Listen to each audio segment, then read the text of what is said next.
Good morning, everyone. We are now live on Facebook as well, so if anyone wants to post questions there, please go ahead. Welcome to the Ethiopia launch of the Human Development Report 2020. We are joined by His Excellency State Minister of Finance, Dr. Eyob Tekalin.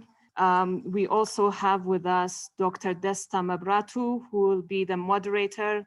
He is an extraordinary professor at the Center for Complex Systems in Transition at the Stellenbosch University. He's also a fellow of Stellenbosch Institute for Advanced Studies. Dr. Desta is also a visiting professor at the Addis Ababa Institute of Technology. From the UNDP side, we have our boss, Mr. Turhan Saleh, the UNDP resident representative for Ethiopia, and our new economic advisor, Ms. Wemi. Anthropocene. Anthropocene. Anthropocene. Anthropocene. Giorgio, help me. Do I have to pronounce it correctly? Some of us say something medical. Something to do with old. I think that's to do with climate change. So something to do with people? Anthro means man, right? Or human man? I don't know the meaning of that word. Oh, the Anthropocene. Yes, I know what that word means. Can I get a hint? The current geological age, viewed as the Period during which human activity has been dominant influence on climate and environment. I think it means that the environment and it's been damaged. Oh, we're in the Anthropocene. Current geological age. I should have known that. Man, that's such a good word for right now, dude.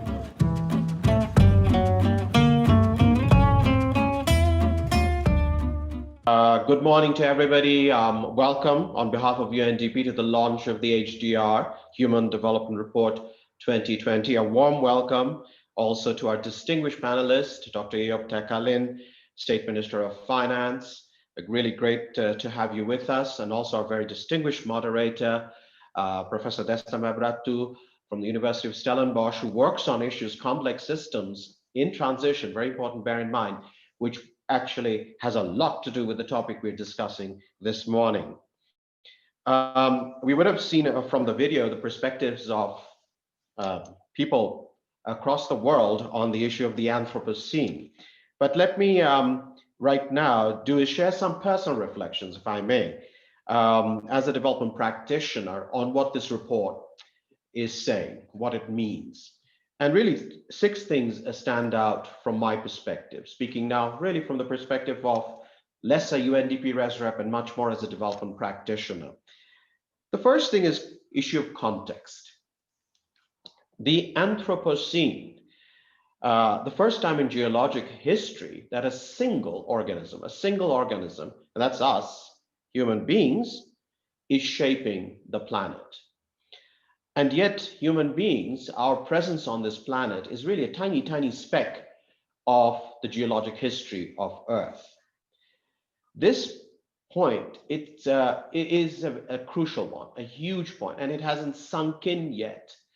We know we have so-called quote unquote mastery over nature, misleading concept, and yet we haven't fully understood the implications of that, the responsibilities that come with that, and what we need to do about that, now that we have this kind of influence on our planet. So context is very, very important. We need to really absorb the implications of what it means to be in the Anthropocene geologic period. The second thing is about choices. Being in the Anthropocene means the choices we make will be vital. In fact, they will be existential. This is not hyperbole. This is not exaggeration. This is the truth. This is an existential moment in the history of the planet and the history of humankind, I should say, on this planet.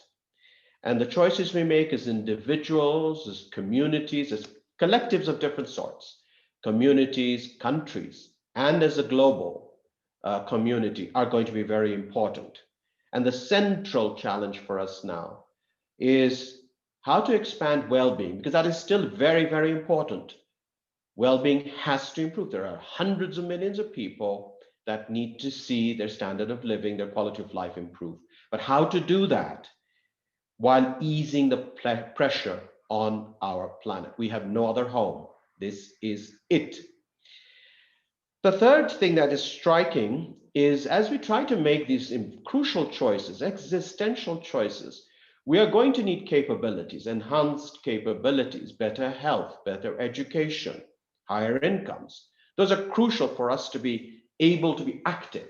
But at the same time, we need to have agency, the ability to influence decisions, and we need to be guided by a set of values that are consistent with the era we are in right now and what it demands from us. So capabilities alone are not enough. They're very important, but they must be joined up with agency and values. The fourth thing that is very important to bear in mind is that as we address the challenges of our time, we need to see connections between things, to see, and I'm sure Professor Desta has a great insight on this issue, to see interactions across multiple connected systems. We are to see every problem in an isolation from other issues or challenges, in isolation from other challenges, and not to understand the interactions between them, principally, but not only, the interaction between humankind and nature would be a terrible mistake. So let us come out of this notion of seeing challenges or problems in isolation and try to see them in a systemic way across many different dimensions, across many different, and across over time as well. The fifth thing that I found striking is actually a call to courage. I think the report pretty much implied that this is a time for courage and for leadership. With governments actually playing a key role, a central role. So the state in this context becomes more, not less important. But of course, the state not acting alone, but being an actor, a critical actor, a central actor in mobilizing society and showing leadership. And finally, the sixth point is we've got to measure how we perform, what development means differently. And that's the whole concept of the Planetary Pressure Adjusted Human Development Index, and Wayne, we will talk more about it in a minute. So just moving on to the concluding part of my remarks, I would just say, so what could this mean for a country like Ethiopia and other countries like Ethiopia? I myself come from Bangladesh. I would humbly offer 4 suggestions for your consideration. The first is, and it seems obvious, but it really hasn't been absorbed fully in the way we think and the way we act and the way we design policy, design institutions, and invest our resources. What is this point? The point is that development is not about an increase in gross domestic product. That's important. But it is about improving the well-being of people and their ability to lead the lives that they cherish or value. That's really the end that we are looking for, in people realizing their potential in greater freedom to live the lives that they desire for themselves. The second thing is a more open society, a more open society, whether that society is open politically, economically, and socially, actually those things go together, creates potentially far greater opportunity for ideas, institutions, innovations to emerge and flourish that can tackle the existential challenges of our time. Openness to people, to ideas, to organizations is crucial. A more open a society is, more likely it is to find the pathway that gets it to a place where well-being can improve and yet planetary pressures can also be dealt with at the same time. The third point is a more open, dynamic society focused on the well-being of people, as I have suggested, also depends for its success on a deepening of norms and values. What are some of those norms and values? And this report makes that point. of inclusion, of fairness and equity, of tolerance, and yes, of stewardship, responsible stewardship of nature, and the belief overall in a society that it is possible for us to have mutual gain. It's not a zero-sum game. The challenges facing are not about zero-sum gains and losses, but about mutual gain, win-win, that is possible.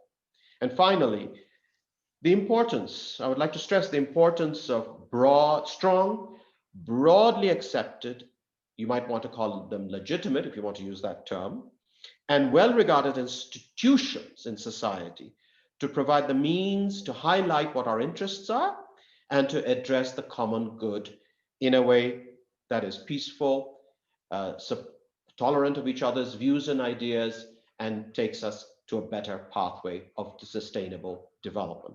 Those are just some reflections that I wanted to share with you. Thank you very much for your attention. And I think on that note, I will hand over to Wayne Mee to make the presentation on the report. Over to you, Wayne Mee. Thank you. Many thanks very much, Tuhan.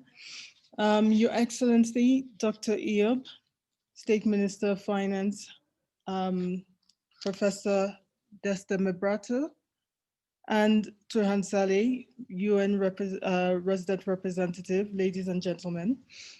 It's my pleasure to present to you the key messages this morning of the 2020 Human Development Report, The Next Frontier, Human Development and the Anthropocene.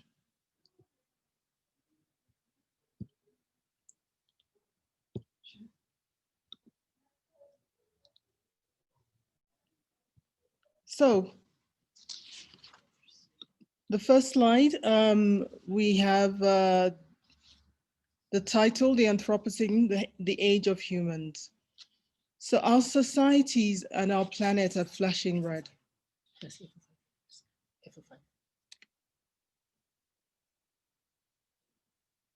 everybody hear me? Full screen.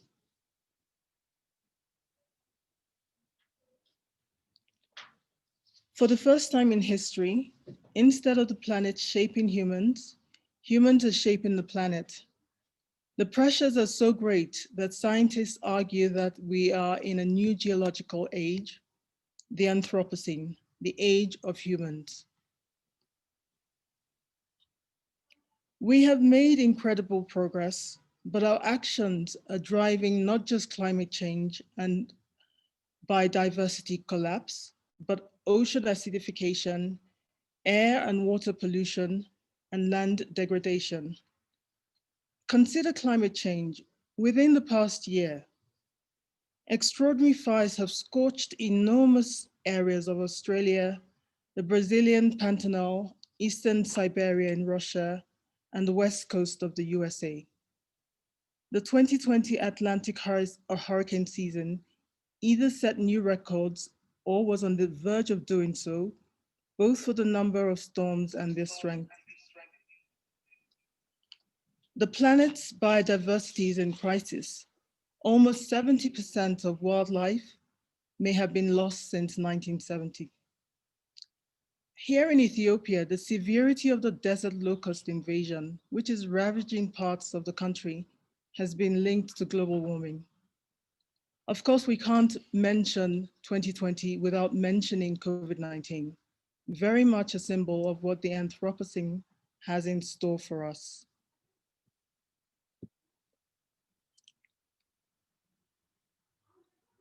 So the pandemic is the latest harrowing consequence of planetary imbalances. Scientists have long warned that diseases will emerge more often from interactions between people and wildlife. The novel coronavirus is not the first such virus, and it will not be the last. And it is also a human development crisis. As we can see from this figure, the pandemic's fallout on education, health, and income is threatening to reverse overall global progress in human development for the first time in the history of the HDR. So while we have made tremendous progress in human development, we must also recognize that development has come very often at the planet's expense. This graph shows that high human development tends to go hand in hand with high resource use, and this puts an immense strain on the planet.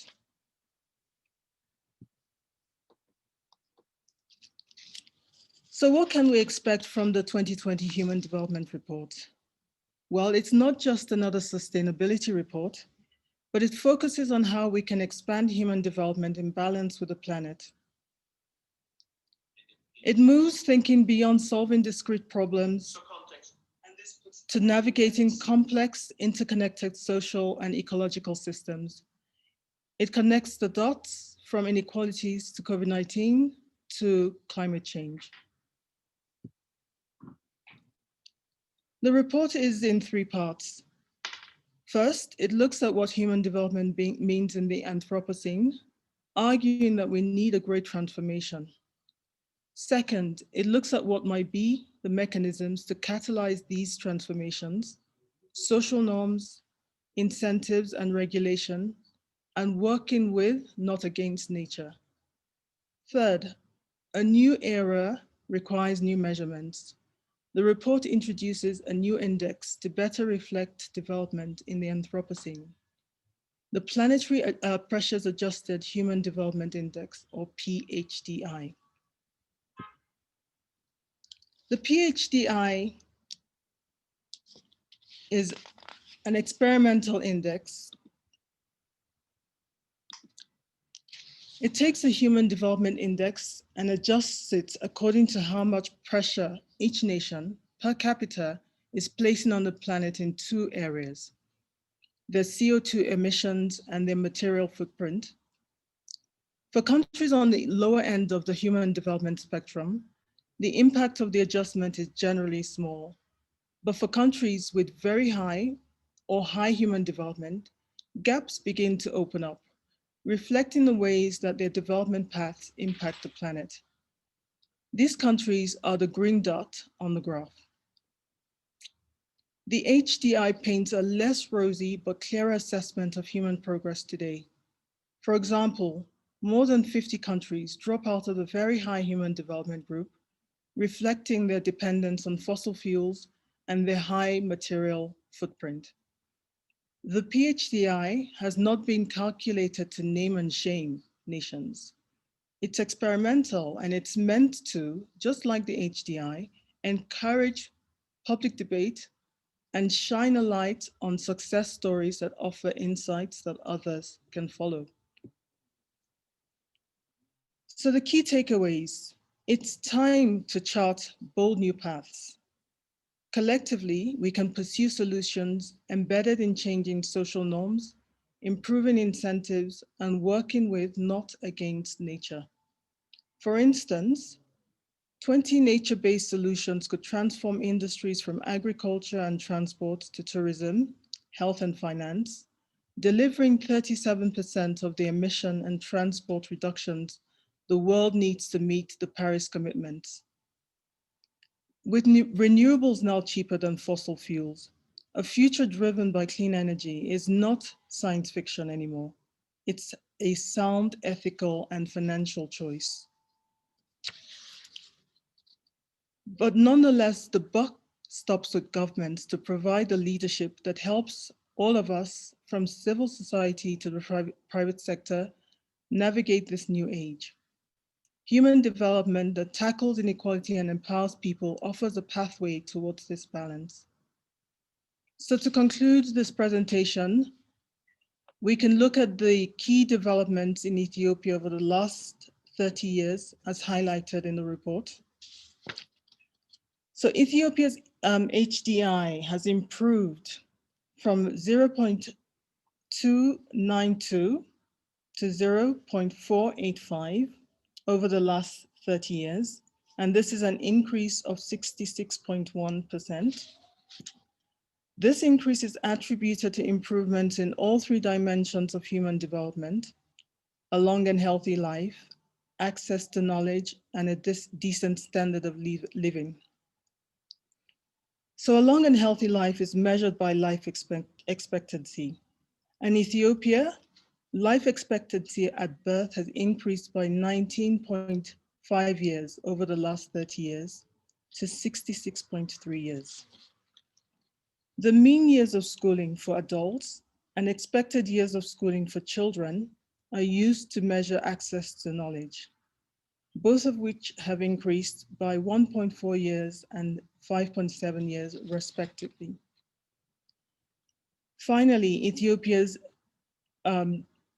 gross national income per capita, which is the measure of standard of living, increased by 189.3% to $2,207 on a purchasing power parity basis.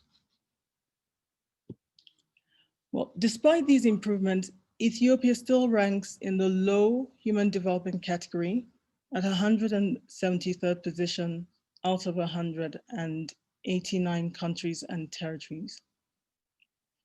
Ethiopia's HDI is also lower than the sub-Saharan African average and the average for countries in its HDI peer group. When we look at the inequality adjusted HDI, Ethiopia's score is 0.348, compared with the sub-Saharan African average of 0.380. And its gender development index is 0.837, and that is lower than the sub-Saharan African average of 0.894. But to end on a bright note, Ethiopia's simulated planetary pressures adjusted HDI shows very little change from its original HDI, which is thanks to the country's low material footprint, which is just 0.8 tons per capita, the lowest in the world. So it performs slightly better than the sub-Saharan African average, which when you adjust that metric for the continent, it falls to 0.539, which is a 1.5% change compared to a 0.4% change for Ethiopia. So I'll stop there and thank you very much. We can now open it up for a discussion led by Professor Desta. Addressed, I think perhaps we could start with Professor Desta. Perhaps he may have some comments himself, and then move on to, of course, our distinguished panelist, Dr. Eob, to hear from him. And I'll be also very happy to join him to answer questions and engage in a hopefully interesting discussion. So without further ado, Professor Desta, over to you. Thank you. Thank you very much, Mr. Saleh, Excellency, Dr. Eob Tolina, State Minister of Finance. I'm very happy to be part of this discussion. And I've been working in sustainability and sustainable development area for more than 31 years. This is perhaps one of the very few special moments of gratification to see this HDR coming as a major publication and report. While I was working with UNEP as Deputy Director for Africa in 2015, we had a one-day working session with UNDP colleagues who were working on the HDR report. And one of the key issues we're discussing and arguing at that time was, how can we bring the ecological dimension into the HDI process? Because development, as Mr. Saleh rightly pointed out, is about well-being. And human well-being is very much related to the ecosystem well-being. So if we don't bring ecosystem well-being into the HDI process, our overall effort of development will be significantly affected. So I think the discussion that started in 2015 has slowly led to this report. And it is very gratifying to see that finally HDI is adjusted for the ecological dimension. And as Wayne highlighted, the report covers very, very useful issues and brings forward And this is, I think, a special moment for the global community and particularly countries like Ethiopia to seize the moment and ensure that all development efforts are led into a more sustainable direction.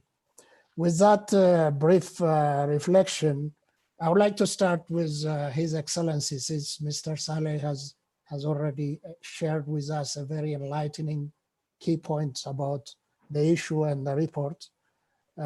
Excellency State Minister, while the HDR 2020 recognized that human development in the age of the Anthropocene will require a whole of society response, governments particularly have unique leadership role to play in mobilizing and marshalling collective action to societies towards a shared objective.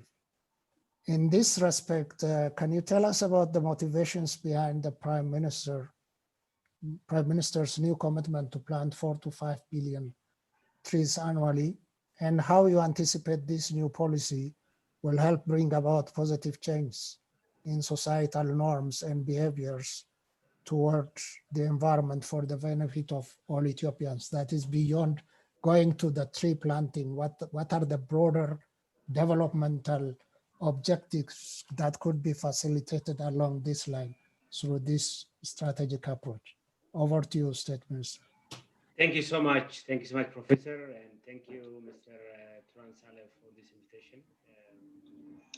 It's really interesting to see, strong environmental dimension, as you said rightly, Professor, coming at the center of human. Excellency, may I request you to come closer to the mic? It's a little bit hard to hear you. Can you hear me better now? Yeah, it's better now. Yes, much better, thank you. Okay. I'll speak louder. So I was just thanking you, Professor, for that wonderful remark. I think it's fulfilling to see how environmental issues have come at the center of Human Development Index. Before I answer your question directly on the Prime Minister's initiative, it would be useful to point out our new conception of development. In Ethiopia's context, after the reform, we take the issue of development more broadly. You could say we subscribe to the foundational view of development, where agency is important, where enhancing capabilities, all kind of capabilities is very important, and where the issue of the political and moral power of citizens is at the center of every reform that we are undertaking. So gone are the days when development was just looked at increase in GDP or a mere material improvement without looking at the broader foundational view of development. So I think when you look at how the Prime Minister has launched this initiative, the Green Legacy Initiative, you could see that it really is at the center of his overall view of development. Now, unless you marshal the whole society for change, you can't really effect a sustainable and meaningful development. So this is really why the issue of social capital is central. And I'm glad, Mr. Turan, you were referring to these issues in your opening remark. I was really glad to hear you pointing out especially to issues of agency, capability, and this is something we significantly value as we work on this reform. Now, look at how the Prime Minister has brought a completely new culture. I think completely shattering, existing norms, the naysayers.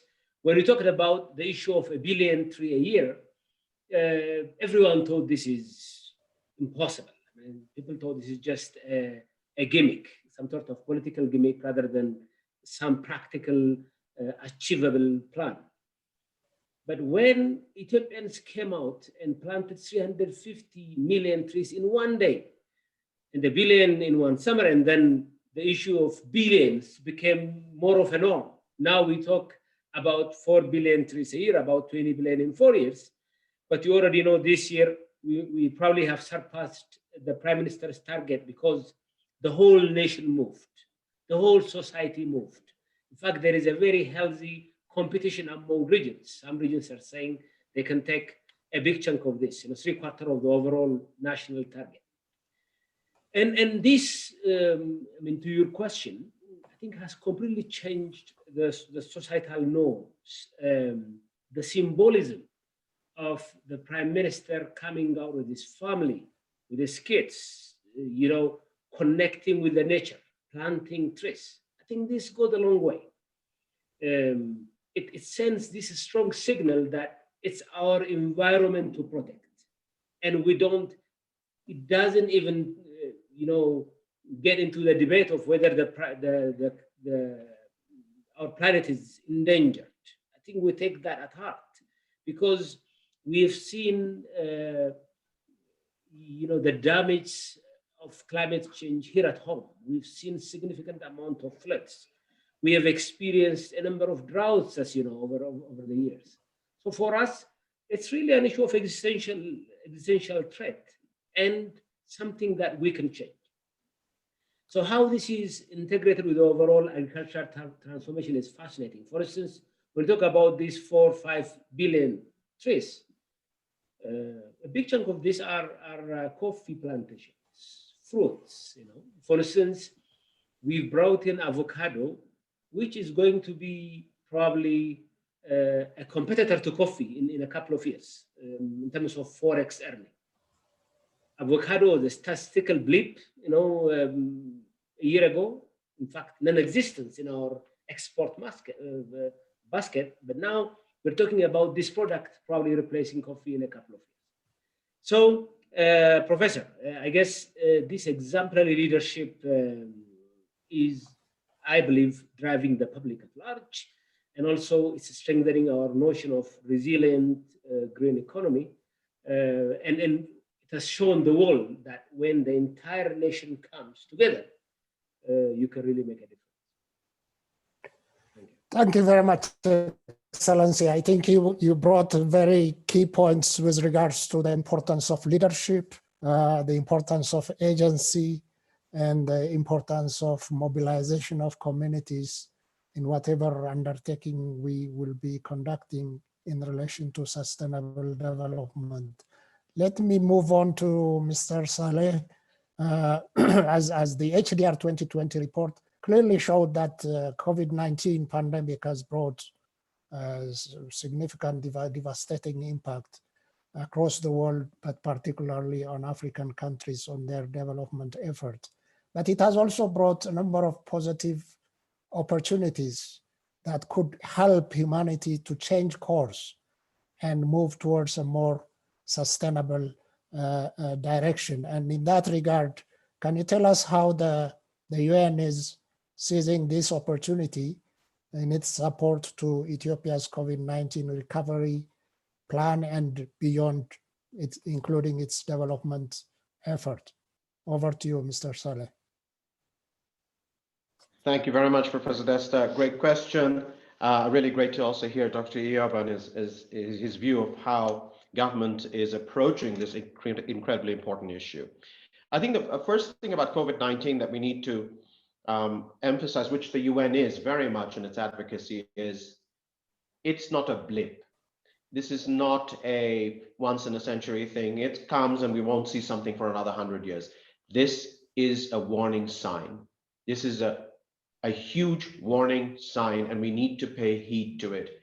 Human beings have now put so much pressure on nature that we're beginning to see things happen in reaction to that, such as the release of a virus, which we didn't know about before, COVID-19. We've known about the class of virus, but not this particular one, into the world. And in an interconnected world, in a world that has, yes, gotten richer, materially improved its status, improved health and education, but also with a very large resource imprint on the planet, that this world now is running very large risks of stumbling, if we don't do anything about it, from one massive crisis to another massive crisis because we have disrupted the natural balance of the planet.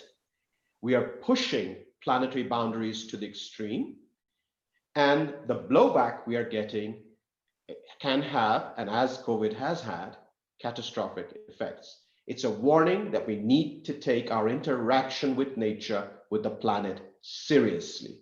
This is going to be with us moving forward, and we need to address it. The second thing is to raise the question, which this report does, which I think is an extremely important point. People naturally talk about going back to normal after COVID-19. Let's go back to normality, or the vaccines will come, we'll go back to normal.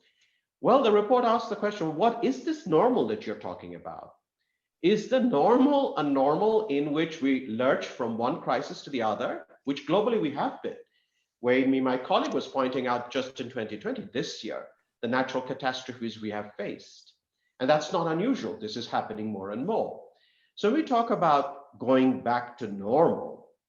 What is it that we really mean? Actually, we have to stop and reflect on that issue, that normal is actually not a good thing. We have hundreds of millions of people still without access to basic services, to health and education. We have very high levels of carbon emissions going on even today. We have growing inequality within societies.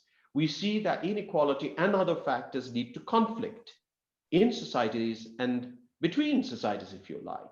We have increasing competition for natural resources within societies and elsewhere popping up. So when we talk about going back to normal, the report basically says, think again. Going back to the normal is not a solution. We have to do better than that. Which brings me to the issue of the work that the UN has been doing in Ethiopia. So we have had a very close relationship with government and supporting government in its leadership as it responded to the pandemic.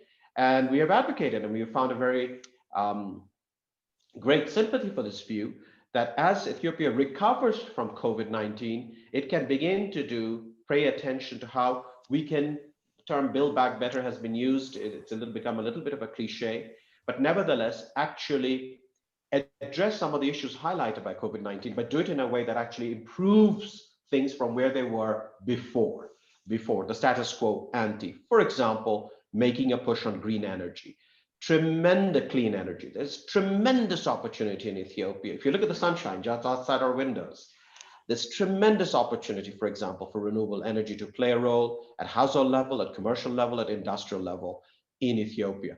Can we take advantage of this opportunity to really move towards clean, green energy, accelerate that process?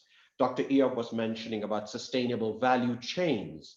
Is it possible in the coffee, but avocado and other products that are grown here in Ethiopia for domestic consumption and exports, can those value chains be made more sustainable, more nature-based? That's a great opportunity. It's a win-win. Ethiopia's exports will grow, farmers will be better off, and the natural habitat will thrive if we approach it through a sustainability lens. So these are some of the ideas we have been suggesting to government, and I have to say that these ideas have been received with great deal of positivity in government. Thank you. Thank you very much, Mr. Saleh. I think you have highlighted the key points related to the normal we are talking about. Basically, COVID-19 has created a new normal. There is no old normal now working in this time and the period of the challenge we are facing. So the issue is, how are we going to shape this new normal to the benefit of the billions? That is where the critical challenge is. And related to that, Your Excellency and both Dr. Saleh and Dr. Eob, I wish to raise one question which was coming in the chat box. A number of participants were raising the issue of the role of technology, how it can help us in or challenge us in moving forward towards this new normal we are talking about after COVID-19. We all know that, as Mr. Saleh has just pointed out, most of the technologies we need are here. We have already most of the technological solutions. The challenge is, how can we bring those to the benefit of the billions of the people in the developing world? So in that context, Your Excellency, to you, what can Ethiopia do to seize this opportunity and make use of the technologies that are out there to achieve its broader sustainable development objectives? And similarly, Mr. Saleh, what can the UN system do to help countries like Africa to have access to these technologies and make the best use of them? We'll start with Your Excellency, Dr. Rio. Over to you. Thank you so much. Thank you, Professor. That's a very good question. Something that we felt is very critical. You know, you would recall when we launched the Homegrown Economic Reform Program, one important agenda we had is inclusive digital economy. So we thought harnessing technology and making sure you know, our youth, the youth that we've been educated for decades, that are graduating in STEM, going in hundreds of thousands out of college, needed to get the right kind of technology, the right kind of environment, so that they can create solutions rather than creating problems. So we are seeing very, very encouraging results in this regard. For instance, we're talking about climate change in general, and as you know, Ethiopia is striving to build a resilient green economy. And as part of that, some of the technological breakthroughs are encouraging. For instance, if you look at how AI can help identify potential energy solutions, the kind of mapping that young kids, Ethiopian kids that have looked at technology are coming up with, and the proposal they're bringing forth, you know, it tells you, it shows you that there is significant hope in technology. That's why we have prioritized, for instance, in our reform, the telecom sector reform, because we thought having the right infrastructure in place, having the right kind of investment in place is important. And then the software as well. I mean, our doing business environment needed to be overhauled because historically, these young kids, even if they had the bright idea, you know, technological breakthroughs, technological solutions, they were largely shelved because our business environment did not encourage it. There was no startup fund. Banks were not really looking at this. But as you start unlocking this potential, you see that significant breakthroughs can come. So even in the COVID context, for instance, the kind of solutions that are coming through, it's not just about how meetings have become easier. You know, we all are a little bit tired of Zooms, but you know, it's also equally helpful. I mean, for instance, as just finishing a meeting at 11:30 when I joined you, so I didn't really need to commute far. So it did actually make us more productive in a way. But I think more broadly, you know, we've set up an artificial intelligence center, and the whole idea is how do you harness technology for eco-friendly development? For instance, we want to tap into ecotourism. As you know, we have fascinating history around the country and fascinating culture. And this needs to be mapped out. And tourists around the world need to have an easy interface so that they can really look at these beautiful sites and get interested and find it easier to book, to fly over, to find accommodation. So broadly, it's not just on energy solutions. Maybe we can come back to it, but I think in all kind of human challenge, we are seeing that technology can be a very important solution, and we are, I believe, in the right direction in terms of tapping on it, but not fully exploited. I know we have a long way to go in this regard. Thank you very much, Your Excellency. I think the two of the most critical points you highlighted, which are essential for all developing countries, development of the right skill set and creation of an appropriate innovation ecosystem. These are the two critical elements to make the best use of the available technologies, and I'm glad to hear that you are moving along that line. Mr. Saleh, over to you. Thank you very much, Professor Desta. Let me just very quickly touch on the technology issue and just highlight one thing. So, for example, the internal combustion engine, which has been with us for a long time, more than 100 years, has been something that has also advanced economies, but it's also of course come at a cost. So this is an example of a technology that has had, if you like, mixed results. On the other hand, Dr. Yop was mentioning, with the use of Zoom, our carbon emissions are actually going down. People are not traveling within a city, but also across continents. And that is reducing carbon emissions just from travel, if not anything else. But if you also look at how the cost, and this is very, very important for people, because in the past, people used to say about renewable energy, for example, oh, it's too expensive. It requires lots of subsidies from government. It still requires public policy support, but the cost of solar cells has just plummeted, and it's becoming very competitive with fossil fuels. Same thing with wind energy. So we have enormous technological advance at our fingertips right now to make a difference. So it's not something in the future, it's something we can do now and take advantage of technology. What is the UN system doing? We have a lot of work going on in the environmental sphere. For example, how to improve sustainability of value chains.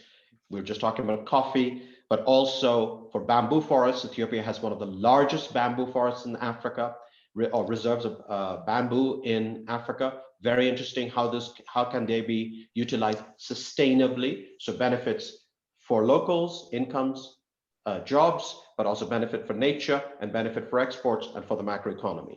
Also to look at forestry and how to use forests sustainably, extremely important, because deforestation is actually a big threat to Ethiopia's sustainability, environmental sustainability in Ethiopia, looking at the medium to long term. We're looking at issues of landscape management, for example, to look at a landscape and not look in isolation at just water or just its forests or look at just its soils, but actually look at the entire ecosystem in a landscape and how populations living there can benefit in a sustainable way from the landscape. We are going to be working much more on scaling up. This is in our new cooperation framework with Ethiopia, scaling up the market for renewable energy. So there's a tremendous opportunity. I just cannot stop emphasizing how important a thriving, growing renewable energy services market in Ethiopia can make a difference in multiple ways. Win, win, win all the way.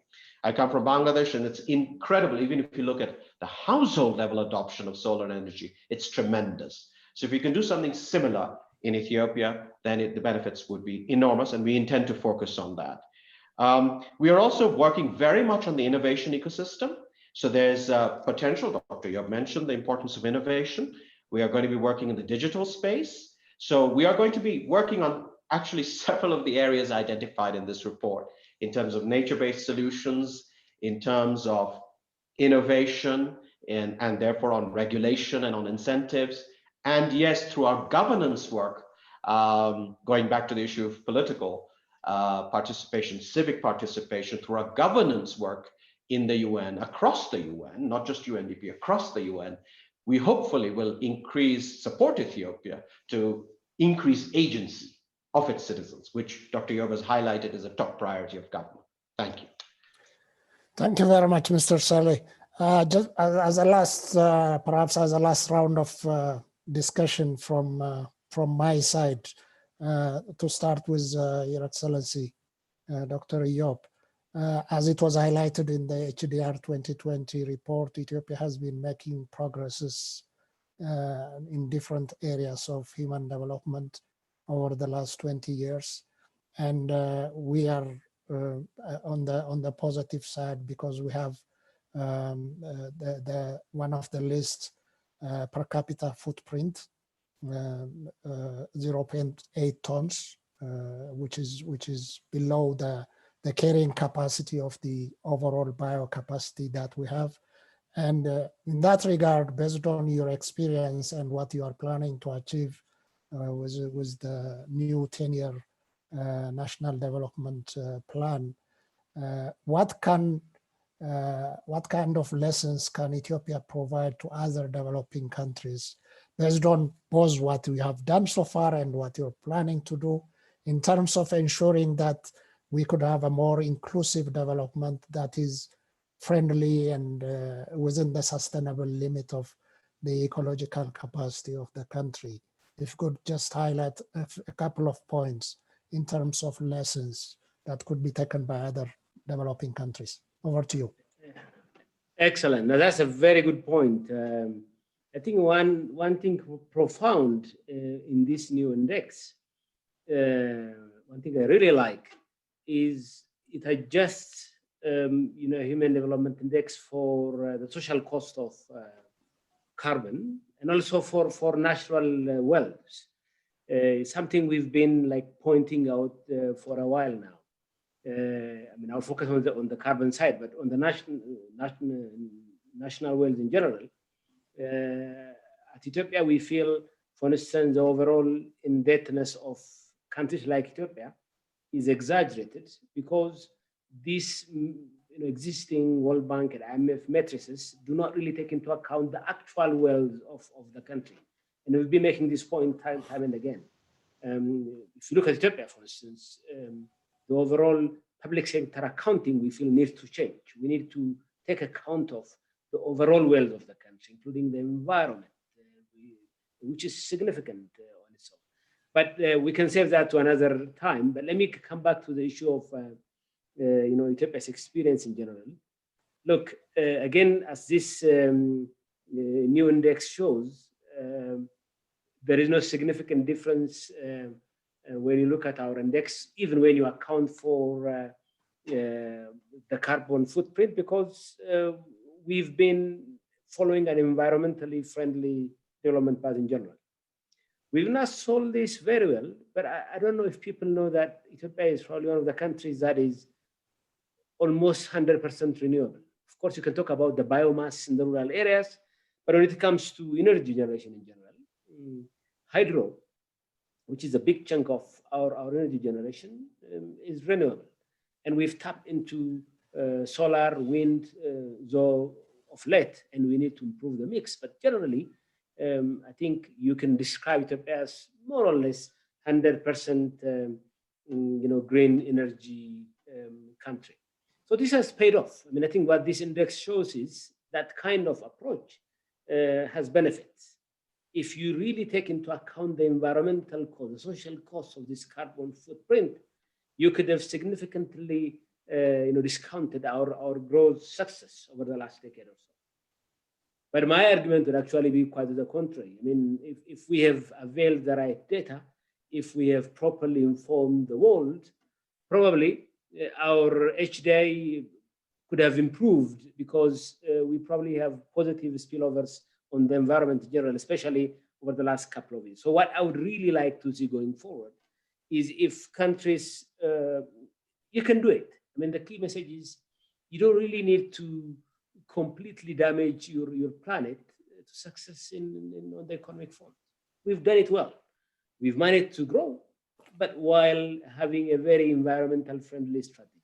And now in our 10-year plan, Professor, to your point, we have streamlined environmental issues in the planet. It's at the heart of the planet, as we have done with SDGs, with MDGs. Now, when it comes to issues of environment, we've made it at the heart of our growth strategy. So going forward, our view is we can build a resilient, strong green economy, but while actually continuing to grow, at double digit, significantly, higher number, because we have a lot of development catch up to do. As you know, despite our significant improvements on human development indicators, we also have a lot of work to do.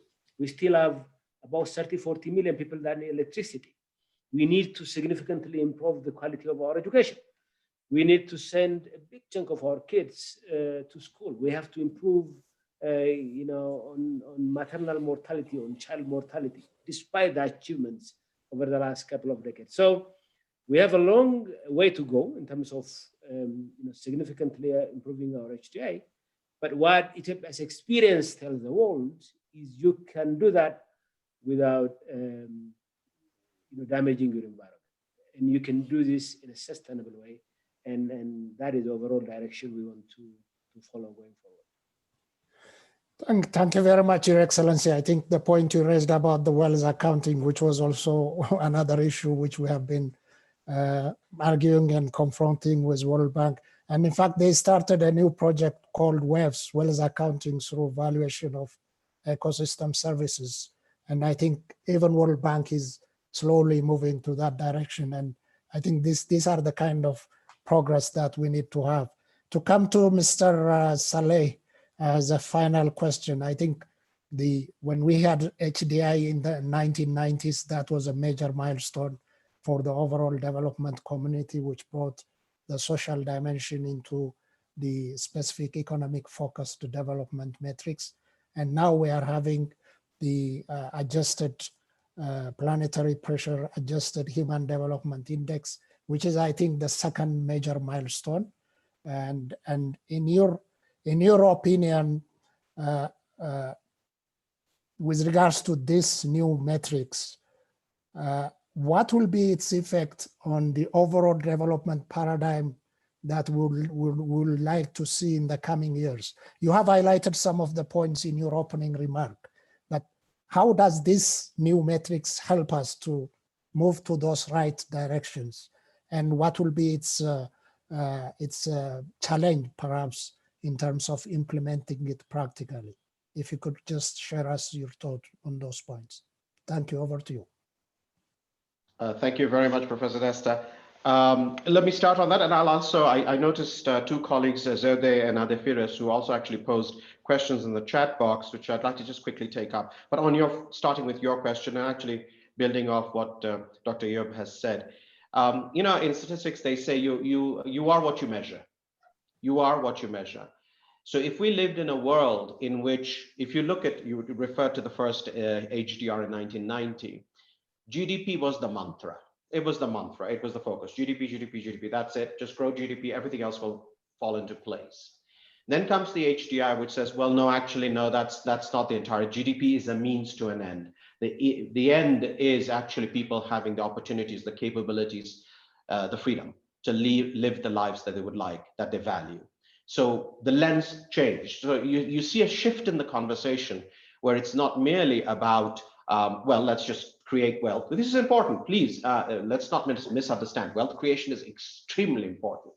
But the question is, okay, but we have to do wealth creation for a purpose. It's not an end in itself. It's to make people's lives better. So it shifted perspectives and has influenced policy. So what you see in the famous Millennium Development Goals and now in the Sustainable Development Goals is the philosophy of human development actually taking root in a global agenda and at the global level, of course, but also at regional and national level.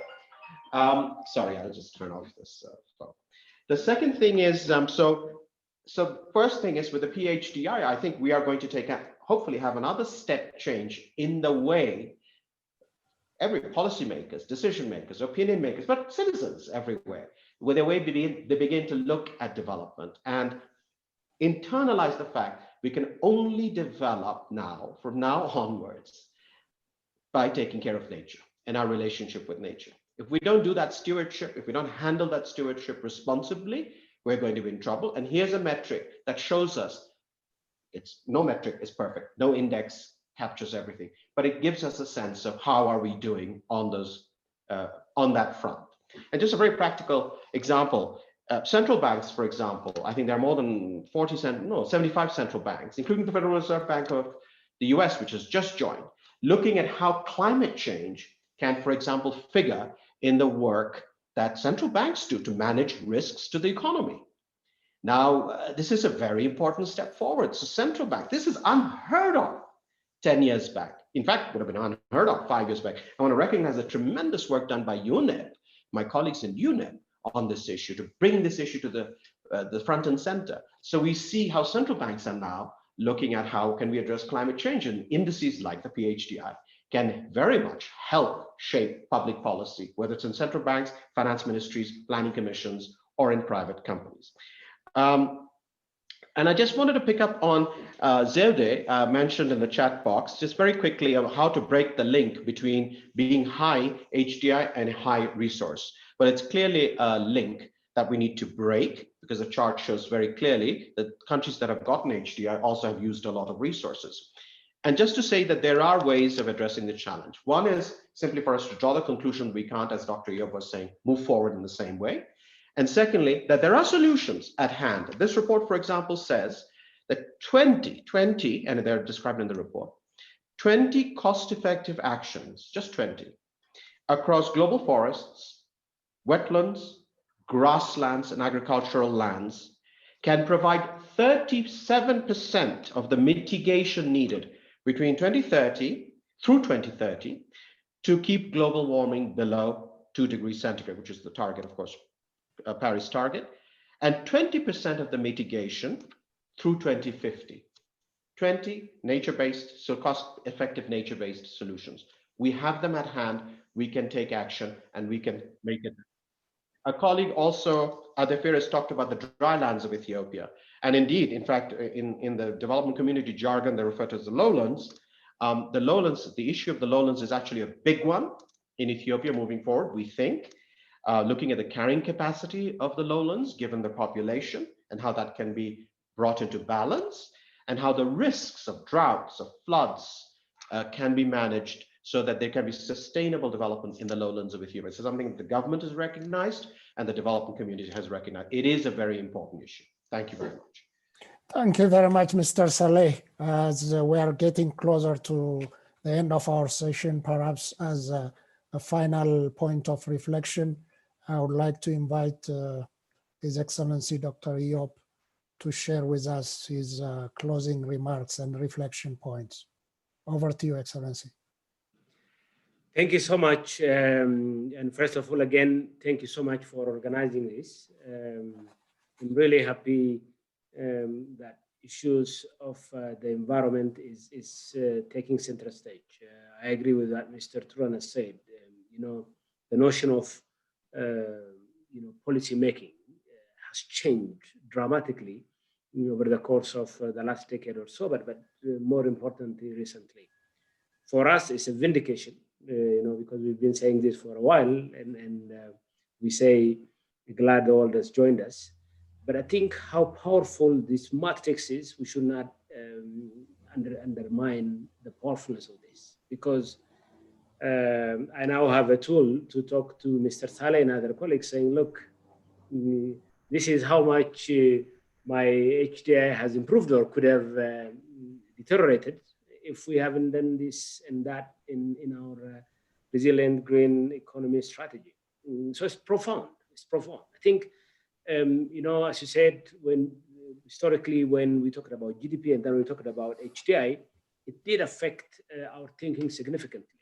For instance, even the notion of human capital, I know the bank and UNDP work on this in parallel, but when the issue of human capital was brought forward and identified critical 5-10 issues that we should focus on, like stunting, issues of quality of education, it provided a powerful tool for us to see how you can significantly improve Human Development Index by focusing on few issues. And now, thanks to this new adjusted matrix now, we have priorities in our priorities. So those 20 initiatives that the world should focus on, if concerted efforts go into this, I think we can save our planet and we can live a much better environment for our kids. Thank you so much for organizing this, and I'm glad the report has come to this strong and powerful conclusion and launch. I just want to say we will be very happy to work with you going forward in sharing our experience and also in improving our overall environmental approach as we learn from other countries through our development partners. Thank you. Thank you very much, Your Excellency. Mr. Saleh, your final points of reflections? Yes, just to thank Dr. Eyob for participating and contributing. It's been really, really interesting hearing from you. And we'll certainly continue the conversation, I'm sure, in the future. Professor Desta, it's really great to have you. You're so knowledgeable about these issues that it's great to have you moderating the session and also contributing your wisdom to the issue. I also want to thank our colleagues in the UN and UNDP who are participated, but also attending the event. And of course, also thanking all the attendees. I think it's very, very important for us that this is not a one-off conversation. We in UNDP will certainly want to make it an ongoing dialogue with stakeholders in Ethiopia, the government, but also outside government. There's much to do. We look forward to it. We really look forward to the cooperation. There is a bright future ahead. We just need to seize it. Thank you very much. Thank you very much. I think for the last 10, 15 years, we have been working on saying and advocating that environment is about development, environment is about economics, environment is about well-being. Exactly. And eventually we have come to this point where we have the ecosystem dimension brought into the Human Development Index. I think this is a major milestone for the overall development community across the world. And I would like to congratulate the team that has worked on this and UNDP for leading this process. And I hope these metrics will provide us some guideposts as to how we can move forward towards achieving a more inclusive, sustainable, resource efficient, and climate resilient society in the coming decades. And I would like to thank for the opportunity given to me. I wish to thank the panelists, Excellency Dr. Eyob Tolina and Mr. Turan Saleh for excellent insights you shared with us. And it's time to move on to the action part. Thank you very much. Thank you very much. Thank you so much. Appreciate it. Thank you so much. Thank you. Thank you. Bye-bye.